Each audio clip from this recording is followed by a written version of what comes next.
Hormat Bapak Pendeta, Ibu Bapak Majelis, para petugas gereja, jemaat GKI Maulana Yusuf yang saya cintai, selamat pagi, Shalom, Sampurasun. Itu kalau diarabkan kira-kira Assalamualaikum warahmatullahi wabarakatuh. Baru kali ini Natalan di gereja gemuruhnya Waalaikumsalam. Ini patut masuk Guinness Record. Ibu bapak sekalian, selamat Natal. Terima kasih karena ibu bapak merayakan Natal. Seluruh orang Indonesia memperoleh 2 berkat, liburan dan diskon. Tadi Bapak Pendeta bilang Natal juga seperti di Idul Fitri, beda-beda tanggal. Ada 25 Desember, ada 7 Januari, dan seterusnya. Tapi kalau saya membayangkan saya sebagai pendeta, malah senang. Berarti undangannya banyak dan amplopnya juga banyak. Itu yang membuat Pak Pati selalu ceria di hadapan ibu bapak sekalian. Ibu bapak sekalian, ada banyak Muslim yang mengharamkan mengucapkan selamat Natal, tapi saya tidak.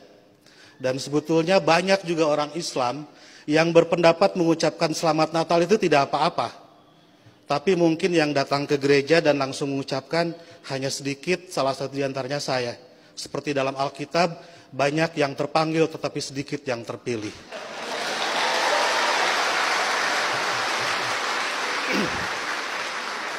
Mereka mengharamkan mengucapkan selamat Natal karena kalau mengucapkan selamat Natal besok jadi Kristen.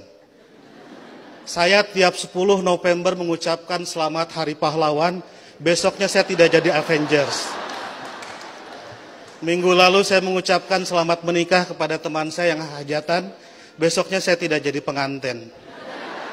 Dan berulang kali saya datang ke mahasiswa-mahasiswa kedokteran mengucapkan selamat, besoknya saya juga tidak jadi dokter.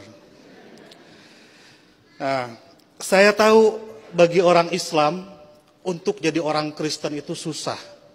Tidak bisa karena mengucapkan selamat Natal tiba-tiba otomatis jadi Kristen. Orang Kristen mau jadi Islam juga susah. Saya tahu karena saya jelek-jelek begini di beberapa gereja mengajar katekisasi. Pendetanya bilang, kenapa saya ikut ngajar katekisasi?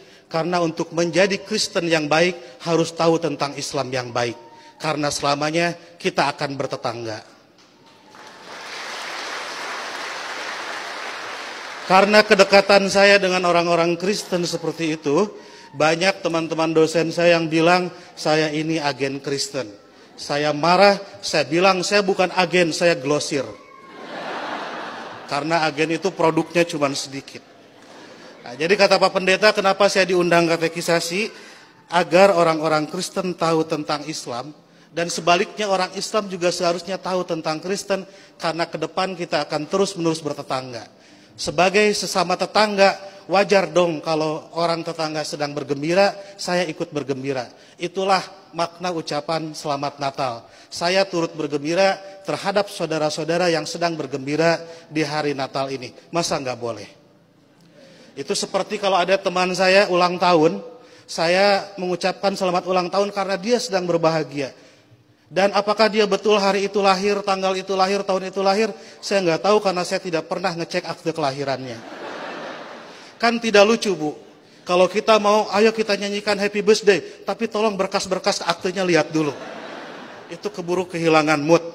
Jadi soal berbagi kebahagiaan itu tidak harus terlalu prosedural.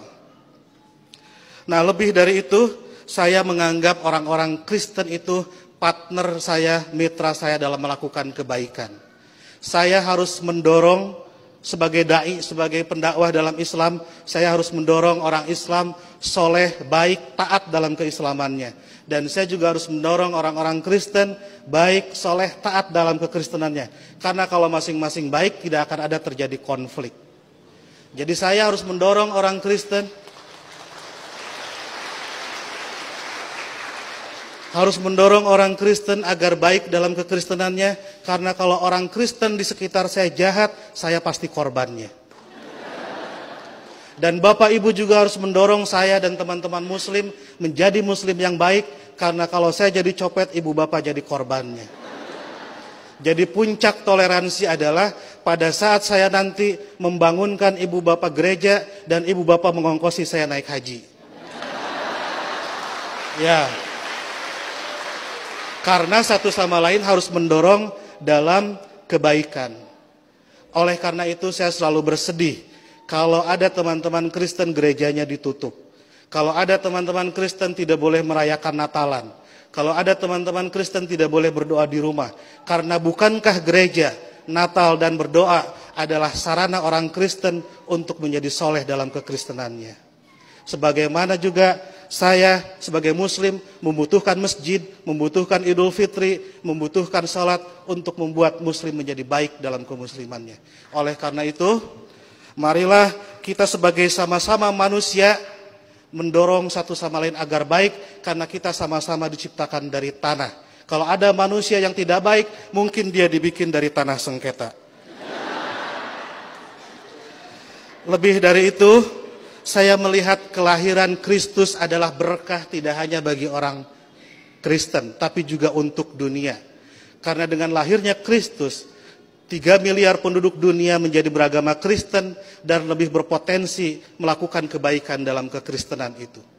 Dan Ibu Bapak harus juga mensyukuri kelahiran Nabi Muhammad, karena dengan lahirnya Nabi Muhammad 2,5 miliar penduduk dunia menjadi Islam dan lebih berpeluang berbuat baik dalam keislamannya. Jadi Kristus dan Muhammad adalah mitra yang kita semua harus meneruskan itu. Saya kira yang haram itu bukan mengucapkan selamat Natal. Yang haram itu adalah mulut yang menyakiti hati sesama manusia. Sekali lagi saya ucapkan selamat Natal, selamat berbahagia, dan agar saya tidak menyaingi pidatonya Pak Pendeta, saya akhiri. Dan sebelum saya akhiri, teman-teman santri saya bawa bunga Pak Pendeta, ingin membagikan kepada Pak Pendeta, petugas gereja dan Ibu Bapak sekalian. Tapi karena bunganya tidak banyak, yang dapat hanya sebagian, yang lain insya Allah dapat bunga bank untuk belanja Natal. Boleh bagi bunga? Oke.